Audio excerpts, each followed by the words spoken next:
मतलब तुमको जलन हो रहा है क्या हमको देख करके? जलन होता है? अरे लाज करो, विधवा बाड़ू को 16 सिंगार मत करो। दुल्हन नहीं बोलत नहीं जी मम्मी जी। सोना हो सिंगार हमर से जिया पतड़ पे। देखो ज्यादा हमारे फिर बोलो ना तो दिमाग घूम जोनी के हमारे क्या समझ में जो मैं फोन लगाएगा मेरी बात को बुढ़ा लगे जो साथ है एकदम तबाह कली पे बुढ़िया। हेलो यो काम करे जा तर लेके रो जा रोवे तो कपार पे चढ़ाए वाली बुढ़िया के ठंगा को चढ़ते नेटी जा। दीदी जी रोवा तो लाल सड़िया पहन ले बानी हमरो के पहना दे लहनी लाल सड़िया ना कोनी के भारी बेग पहन सेटर लगा दी ना ऐसे तो सब भी कहेला कि दोनों घर में पतोहिया ना एक कलर का हमेशा पहने ली सब। ए दीदी जी रो हमरा के इतना मानी ना जानी ना यही से तो अगल बगल मजे के जरे रही सा। आई अगल बगल के बात छोड़ी ना है बुढ़िया या अपन सास जब जरूरत थी तो दोसर के बात ही अलग है। जरे वाला के जरे दबा छिया का करे के बा हजारों को आदमी उल्टा सीधा का कर मुंह बंद करबो तू। अरे अब हम का करी कोई गाना बजता ते बुझाता कि छोले वाली मोबाइल बाजता। अरे साइलेंट में क के रखी ना तो बुढ़िया या तो नहीं ना खाना खइलू हो कहां खइला आनी बुढ़िया के कुफुत से ना हम मर जाए लेकिन खाना ना खान जाए दीदी जी। सास ऐसन हो खबे करेली सब छिया का मारे तू टिटी में फैलौले बड़ू घर में। अच्छा ई बताई हमरा कौन चीज के दुख होने के बुढ़ावा है ये नहीं कि बुढ़ावा के मरला कितना दिन हो गई बुढ़िया ई ना सोचले कि हमार विधवा बाइन त हमरा कैसे रहे के चाहिए कैसे रहन चाल बदले के चाहिए तनको ओकरा अंदर समझदारी नहीं के बोला ना तू एगो बात बोलबू ना तू तहरे एगो बतिया भुइया ना गिर दी 1000 बात लागी बतियावे। तब का उनके तो सोचे के चाहिए कि मान लो हमर मर्द नहीं खे तो आज ना तो काल खटिया धरब तो उहे काम यहाँ से उल्टा सीधा बोल दिए तो के पूछी उनके लिपस्टिक मार के सिंगार 16 क के का है 16 में 15 तो सिंगार में कोई लेटाड़ी खाली एगो सिंदूरा भर ठेकावत नहीं की। तब का लाज शर्म होइए नहीं के कि मर्द नहीं खे तो इतना सिंगार के करा के देखा ले। हम कल बाजार जात रही ना तब कहत रही हम का काली का तो बुढ़िया का नाम हटे दीदी जी कहत रही ना का होता बुढ़िया के अपन समझावे लो जाना कि कैसे रहे के चाहिए बेपानी तक करावत नहीं है कि विधवा हो के या बुझाता कि एकदम सजल एक थू बनता दुल्हन बन के जयन का जन कहां कोना भतार के यार के दिखावे जाई बुढ़िया अक्का जने केहू के रखल ही खसो आ कौन ठीक बा बुढ़िया के पहले से रहन चा बुढ़वा रह ना ती बुढ़िया उतना ना सिंगार करत रहे आ बुढ़वा के मरते मारे विपत्ता मारे लगल मार सिंगार पटार करे लगल होई तो कहो आजकल के जमाना में उल्टा हो गइल बा।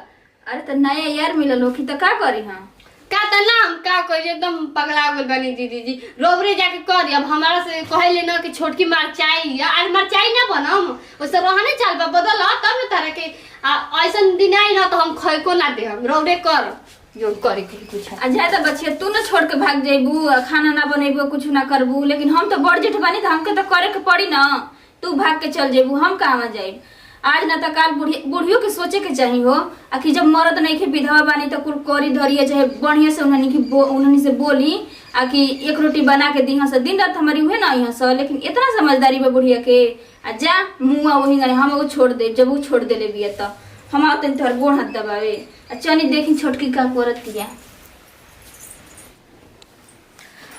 जातन खूब स्टाइल में पार और झाड़ के आ जातनी न आजकल बहुत वीडियो बनावत रही स।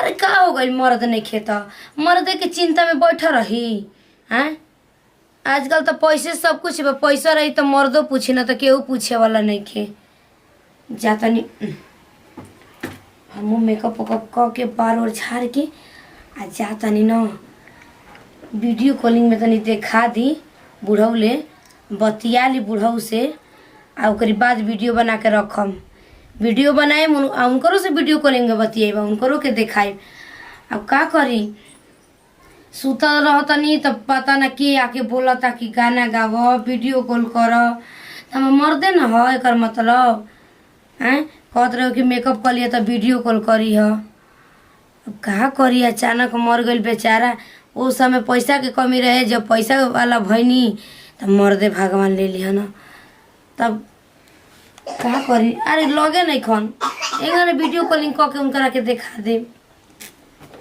जाता नहीं पाउडर लगा ली कहीं कहाँ को कहिया हमारे धोली जो सो छोटे की को कहिया तब ऐसे का बार झराई ना झराई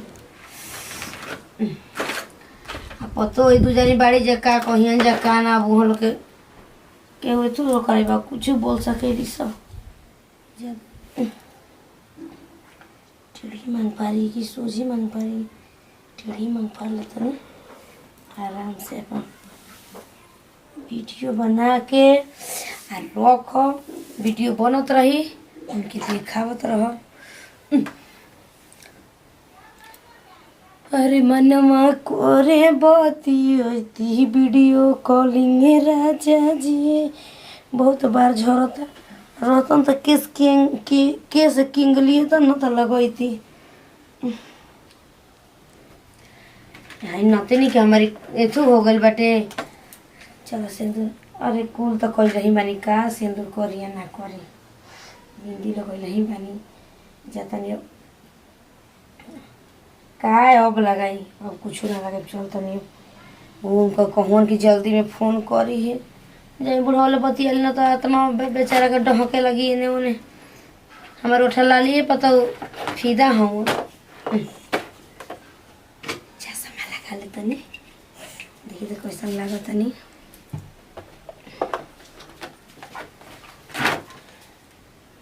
जाता नहीं अब न बतियाई, अब न खुश होखी हम कि नहीं जाके बतिया गाना में बतियाई का, तभी ना वो देखी हाँ। चलिए गाने में जाता नहीं, पर फोन लगा के कह दी कि डाटा ऑन करो। हेलो, कहतनी कि वीडियो कॉलिंग ना देख हम का गोड़ लगतनी, डाटा ऑन करी, डाटा ऑन करी का कहतनी। अरे बदरी लागल बाटे, और चेहरा साफ नहीं है ना लौकत, बदरिए चलता तो लगता कि आपका मुँह चलता। अच्छा चश्मा निकाल के अता कि अब लौकत नहीं, ठीक बता करत नहीं, ठीक ना। कम हमारे बुढ़ा हमन रंगील करी वीडियो कॉल। ये दादा फोन हमारा कॉटन के भी चालू है बा, का कहत नहीं चुमा। ही दादा हम मने कि रोले बनी ऊपर, हम बनी नीचे, तो चुमा के गंदे देखी कहते न कि हमरा कहूँ जाइब ना तो ओठा दर कोच के दवलिया में मर जाइम जननी। आवता फोन आवता टे कटी गई ठीक लौकत नहीं तो अब ऊपर कहता कि रो तो सब नहीं लौकत नहीं ना। गाना ठीक बगावत नहीं। अरे कौन रंग के सड़िया ये सवरिया तोहके ठीक लागेला, बोला ना कौन रंग के सड़िया ये सवरिया तोहके ठीक लागेला। चॉकलेटी कलर पेन्हली हो सूट हो, सवर को तोहरा में नीमन लागेला। अरे इराउर वाला रल हो, ठीक बा गाओ तनी। 1 मिनट सही सही कली। हाँ देखी डांस देखम न का करी रौरा हमारा के परेशान, झूठा हूँ न छोड़ के मर गई नी। अरे चली ना, हद से ज्यादा प्यार करेनी तो हमू जानता नहीं। कहेला कि रेडी रखो पीस के मसाला हो, लुंगी पहिन के वो भोरे भोरे जाला हो। कहेला कि रेडी रखो पीस के मसाला हो, लुंगी पहिन के वो भोरे भोरे जाला हो। चलला चिकाई के कमर पोतरी हो, चलला चिकाई के कमर पोतरी तो सैया मारेला हो, सैया मारला गड़हिया में गरैया मछरी। रौरे के कहतनी तो हम दूसरा के करले कह। देखी जी जितना पहले प्यार रहे उतना अभी भी प्यार बा, भल से रौरा हमके छोड़ के चल गए बहन तक का प्यार में हम कमी करबे ना करम। सही कहतनी मर्दावा। अब कौन गाना गाई? अरे बाप रे बाप, ओहो मैं तो परेशान हो गई हूँ आपसे। अच्छा ठीक बा, ऊपर तक के बतिया तनी फिर गई। अरे बाप रे, तू हमारी गणेश से प्यार कर रहा यानी हमसे ना प्यार कर रहा। सुनो, नीली नीली आँखिया में अरे कोई दिल जादू, लगता कि साचो मोर जाई आज, नीली नीली आँखिया से कोई दिल जादू, लगता कि साचो मोर। ई का करत रही? कुछ ना बबुआ, काम लाज करा। निकला तोरा माई पापा मर गेल बन तो मर गल बनता का हो गेले बबुआ? तो इहे कुल करे के बा। देख, दुनिया की नजर में मरल बन, हमरा खातिर तो उ जिंदे बाड़न। उ जाना तनी माई, लेकिन गांव समाज के लोग का कही का करत तू? हम अपनी घर में करतनी और अपनी मर्द से बतियावतनी, ते में का दिक्कत बा? और उनकर ना ई दिहल मोबाइल ह तो में लौकत न पापा? अरे हम के लौकी, तोहनी के ना लौकी। हाँ अच्छा, माने गांव के समाज के लोग का कही तू हेंगा हेंगा कह के नाचतरी या करतरी हेंगा? अरे बबुआ देख, तू अपन काम से मतलब रखना, जो ना तोर मेहरारू खाना काट के कोबे ला ताकतिए, जो जाके खाना खो, जो ना बबुआ मौगी तोर खाना समाज में लिखा होत माई तू का करतरी? गांव समाज के लोग का कहता तोर ला कुछ लाज है नहीं खे? अरे मैं लाज शर्म की का बात बटे रे, कोनो के छर देवल फानतनी का? बड़का भैया रहतन तबे तोर झोटा कबार के मरतन। तो तू काहे कम बड़े, तू मार ले, पेट के पानी पचा लस, तो जगह ना वो छोड़ के चल ना मुँह छोड़ के चल जेती, भले हो रहती तो खूब प्यार माने बढ़िया से कनिया करती। बनल बाड़ी तू? तोर गोड़ लागतनी बबुआ, जो ना आखिर का कहे पे कुछ गांव समाज के लोग हमके न कहता जौन कहता तोर माई कैसन का करतिया? क्यों ना तक चोदर कहलो सरे, ना तक बेटा कहलो सरे। हमार दोस्त कुल कहता से कि तू घर से निकलत है तो कहता से कौन भौ जाई जाती है? अब हम कैसे कहीं लाज के मार के हमार माई हिय? तो उ भागल खौका कहतन सरे, या कहने के अपन भड़का लेत रे, का ताकतरन सरे, हम जाता नहीं तो हमार मेहरारू तो से परेशान हो गइल बिया। सुरता वाला बेटे जे ना तो हम लोग के जानत न खन जा, पाई लगा के धो दे हमरा कैसन तैसन बुझत। ठीके कहता न समाई, जो ना रतिया तू जो हमर कपार त खा गले बाड़ी तू एकदम सने। लइका बाटे देख जरन न बाड़न से एकदम सने, एगो बूढ़ा बा अलगे हम जले बा, एगो ढील है अलगे हम जबले बाड़न स। अब खिसिया गले बूढ़ा बा, देखी फोन करके का कहता, फिर तो फोन करे के पड़बे न करी। अरे मारी मारी, हेलो हेलो, हम कहाँ खिसियाए हैं यार, आप खिसिया गए कि हम खिसियाए हैं? हाँ देख रहे हैं, बोलिए। मतलब आप क्या हमको समझते हैं? हेलो हाय बाबू, कैसे हो मेरे सोना, बिन बात किए तुझसे मुझे आ रहा है रोना। ए सोना, ऐसे चोना मत दिखाओ ना, सच में कहतनी। अरे काहे खिसियाइल बाड़ जान ले बका हो, बोला हमर राजा जी परान ले बका। अब तो बहुत हम गाना सुनाई जी रौरा के, अब हम नहीं सुनाएंगे, ठीक है? और वो जो आपकी बहू है वो गुस्सा जाएगी हम पे ना, कि दिन रात फोने में लगे रहती है। बताओ ऐसे बुढ़िया के कई जाला, लेकिन हम का कर एकदम परेशान हो गइल बानी। सबसे तो पहले अपन मर्द ले परेशान हो गइल बानी। मर्द रहता ना आता ना ये थूस, ई त सीधा साधा पढ़ लेता ना भैया जी, है ये देखी तो क्या बोले वाला बाटे, बुझाता कि बिटिया जवान बन के वीडियो कॉल कर कोला भतारी जा के दिखावत है बुढ़िया, गाना पे गाना गावत है, ढंडोरा पीट ले दिया। का करत रहे जे बैठ के? आ गनी मिल गुल गांव में घूमे से फुर्सत आते न बानी यहाँ पे घूम के? आवते ना बानी, देखा तानी कि गांव में घर से निकलत मुश्किल हो गइल बाटे, समझ जाई। तो का करी, हम तो समझा समझा के पागल हो गइल बानी। रोगा कितना समझाओ तनी बुझाता हमारा, वैसा महतारी के ना जोहर दे देबे चाहे कि मर जाओ, हम मनावत तनी कि बुढ़िया बुढ़वा के साथ ऊपर चल जाओ।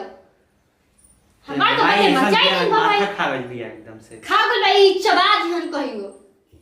विधवा हो गइली लेकिन को सिंगार मिटी ना, खाली को सिंदूर छोड़ा के पूरा माया हंस तन की चश्मा लगा के, बड़का को चश्मा खपड़ा नहीं लगा के बुढ़िया खेलते आ वीडियो कॉल करके आती है। इज्जत नहीं है उनके घर में, हमार कौन इज्जत बा? सॉरी दोस्त, हंसता हंसो। बड़का भैया रहती ना तो ई दिन में ना देखे के पड़ता, रोगा बड़ी एकदम मोगा बन के चूड़िया बन के तो का करी के इतना समझाई, सुनत ये ओके ओको सुनती है खाली ये करे के बा। ऐसे तो बोला के फायदा उठा के कि चल तनी मैंने बोला तो डटे चल लेता थे।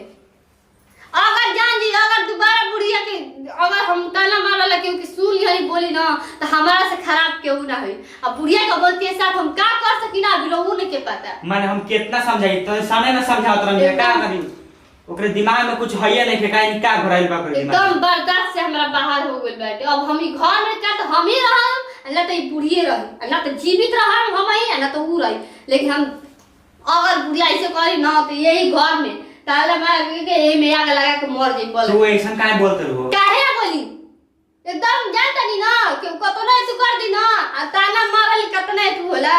हम जाना था नहीं ताना मार, लेकिन दूसरा खाली तू ये घर में आग लगा के मारबू काहे ना मार काहे खाती? तबे ना बुढ़िया के ठंडक मिली करे जावा के तो शांत होई। ज्यादा ना आगे में फुटफुटा के ना तो बूझी आ मर जी चाहिए बुढ़िया वो मुई ना एकदम हमार इतना सुकून मिली ना कि बुढ़िया के खूनवे से न होती हम एकदम खून इतना वक्त खौलत रहता। और अब कान खोल के सुन ली अगर ना समझा सकी ना तो हमारा के दे दी एक बार समझावे के हम बता दे बुढ़िया की हम का हम का करी माई ऐसन बिया न पूरा शहरों गांव जवां से एकदम से हाला करवा के रख देली बिया।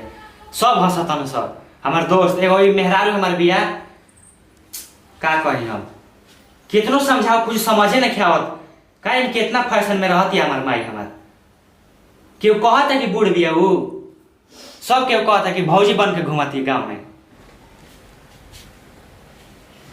अच्छा नहीं खेला कहीं काहे मन उदासल बा जा तनी फोन करके बतिया के बा हमार उहे ना बाड़न हमरा खातिर तो उहे बाड़न जा तनी नहीं से बतिया का कर। हेलो अरे ना जी रौरे के सोच में तो हमार बीमार नहीं हो गल बटे का करम ई दुगो बाड़ी सा ठेकर टूटनी तो खाली हमके देख देख जरूरत रहते से पतो ही बाड़ी सा। अरे हम तो कहनी कि अब का हम कही रौरा के गनी तो काहे ना हमरो के संग ही ले गनी काहे के हमके छोड़ दिया नहीं जा।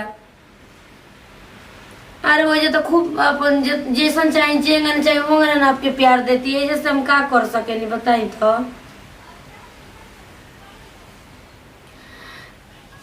तो ठीक बा हम कहाँ कहते कि आप नहीं खी कैसे हमारा नंबर में मिल गए के। अच्छा हाँ जी तो बात सही बा कि जेकरा के माने ला जैसे चाहिए वैसे हो जाए कोनो काम। अरे बाप रे बाबू का करी जी कहता ना रहा वीडियो कॉल देखल चाहे नहीं ली करते बानी का करम कम हमारा दिक्कत नहीं खे फोन लगा ली तबे ना वीडियो कॉल करो।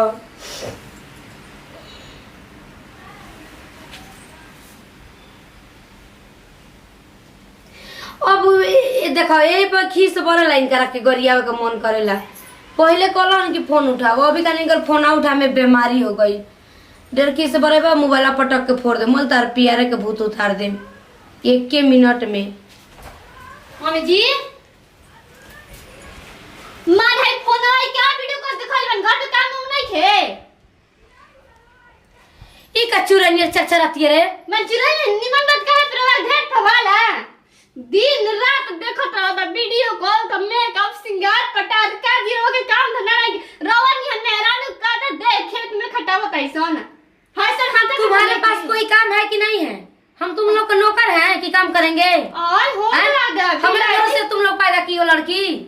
अरे बाप रे बाप बड़ा हिंदी इंग्लिश झाड़ता नहीं हमन के हमारा मर्जी हम कुछ भी करें का जी बाबूजी रही तो कबो सिंगारे ना करत रही आना कबो मेकअप करत रही आया जरा बार मेकअप चढ़त दिनों रात वीडियो कॉल मेकअप बाप रे बाप कोनो हम अपने भतार से बतिया रहे हैं ठीक है कोई और से नहीं बतिया रहे हैं कि तुम धमकी दे रही हो बार बार। माने ढेर पावर मिल गुल बा का एनर्जी ढेर दहिया में आ गुल बा भरपूर हो गुल बा मतलब तुम क्या समझती हो हमको ज्यादा हो गुल ना देखो अपनी मत हमको दिखाओ ठीक है जो बुढ़िया धक मुड़िया दाद रहो जाके जी अरे ऐसे कैसे दाब दोगी इतना पावर हो गया है तुम्हारे शरीर में 100 ग्राम का मांस नहीं है। पूरी तक ज्यादा बढ़ गई ना मुंह में जी क्या तोरो को बुढ़ावा लगे फेंक दम जान ली आ जो दूर तुम हमको क्या समझती हो तुम्हारे शरीर में 100 ग्राम का मांस नहीं है और हमको मार रही हो। देखिए ज्यादा मत बोल जो रोटी देते तू घर का जो वो ना दे हमने नहीं। अरे ऐसे कैसे नहीं दोगी तुम्हारे बाप का है ये सब घर द्वार अरे मेरे बाप के हमर भतार के हमारी परिवार के तो भतार के पैदा करके लाई हो